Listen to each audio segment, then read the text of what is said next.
The night settles gently over a village once cloaked in absolute darkness. Now, two young boys laugh as they dart beneath softly glowing streetlights that were never there before. In a modest kitchen, a mother boils tea with a silent electric kettle, no longer forced to lean over open flames. A baby dozes peacefully, cooled by a quiet fan, far from the sputter of diesel generators. From a distance, the homes twinkle like stars scattered on the ground. Yet, something's missing. There are no wires overhead, no electric poles, no transformers in sight. But every light, every socket, every screen hums with life.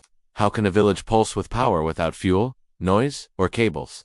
In this secluded corner of Africa, a quiet revolution has taken hold. At its heart lies a small box no louder than a whisper, no bigger than luggage. It emits no fumes, has no motor. When we first heard about it, we were skeptical. We came to see what was called a miracle. They name it Maxwell's silent generator, but the villagers call it something deeper, hope before the sun dipped. Fathers returned from the fields to eat in the dark. Mothers wrestled with smoky kerosene lamps that stung their eyes.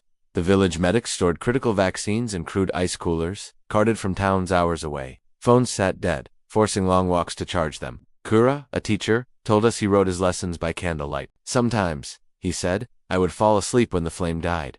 Here, night was a curtain drawn on potential. That was until a beat-up truck pulled into town, not with solar panels or batteries, but with several sealed gray boxes. One of them carried the legend himself, Maxwell Chikumbutso. Some had heard his name in whispers, some thought him a myth, others thought him divine. He stood before the villagers and opened the box. There was no noise, no smoke. He plugged in a bulb. It glowed, just like that. No delay, no sun required. At first, people laughed, then they watched, then they gathered in stunned silence. This is yours, Maxwell said.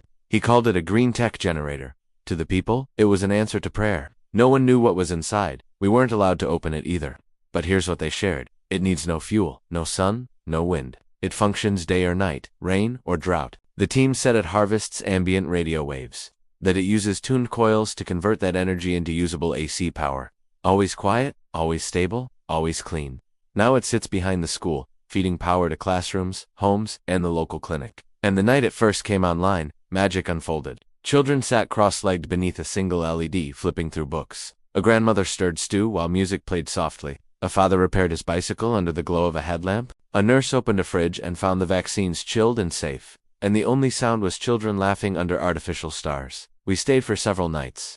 Each evening, the village shimmered with light and joy. Musa, who fixes phones, said, before this, I had skill but no electricity.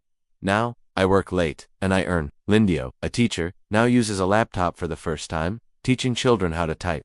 The clinic preserves vaccines, and mothers arrive in growing numbers for care. A tiny radio station, powered by a single antenna and laptop, now links this village to nearby communities. Music, news, connection.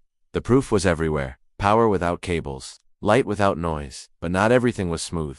The device is still a prototype. Maxwell's team is careful.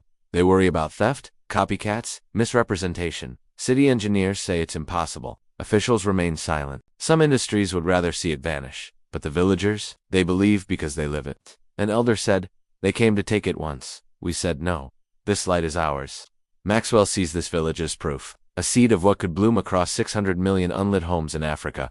No need to lay miles of cable or wait for outdated infrastructure. This is leapfrog technology, like skipping landlines and going straight to smartphones. Energy, Maxwell believes, should be a human right, not a commodity, and now that right glows quietly each night. A boy named Simba sketches generators in his notebook. If Maxwell can build one, maybe I can too, he says. His mother, illuminated in her kitchen, says softly, we are no longer afraid of the dark. The stars above shine, but tonight, they are outshined. As we left, the village shimmered in our rearview mirror. No poles, no wires, just belief. This isn't science fiction. This isn't illusion. This machine exists. This community is real. And so the world must ask, if one generator can change a village, why are so many still waiting? Crickets chirp beneath LED lamps. The future hums quietly. Some nights, the generator seems mythical. No buzz, no turbines, just a peaceful hum of life. Elders say they remember when a flashlight was luxury. Today, every house has light. Neighbors from afar come to see the miracle box. Their doubts turn slowly into cautious wonder. Maxwell's team returns from time to time, not with oil, but with tools and laptops. Refining the machine as though updating an app, not repairing hardware.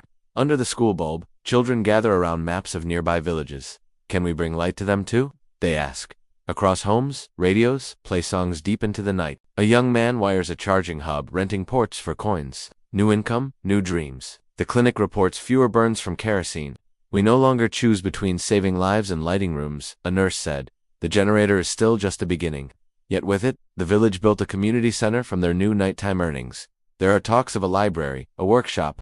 Innovation is no longer imported, it's growing here. One local apprentice has begun copying Maxwell's simpler coil models. Knowledge is seeding action. Word spreads. A mayor came, left speechless. Why haven't we funded this? He whispered. Still Maxwell refuses fanfare. No label, no patent tag, just a gift. Tamila, once sketching by candlelight, now draws with electric confidence. Her drawing A Bright Home Under Stars hangs in the school office, a reminder of the mission. Of course, critics remain. Physics doesn't allow this, they say, but they haven't seen Tamila's drawing, haven't heard the silence when the lights come on.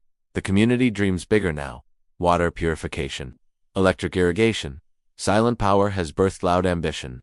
It began with one generator. Now it's a spark turning into a flame. A man who once traveled 20 kilometers to charge his phone now oversees the local energy hub. We skipped 50 years in a single night, he said. Journalists come, asking for specs. The villagers only show them the glow. Maxwell visited again, quietly. No cameras, no speeches. He listened more than he talked. If it helps, he said, it's enough. A little girl asked him, are you the one who gave us stars on the ground? He handed her a tiny copper coil. Start with this, he said. That night, the village whispered with light. No fumes, no noise, just warm air, glowing windows, and uninterrupted life.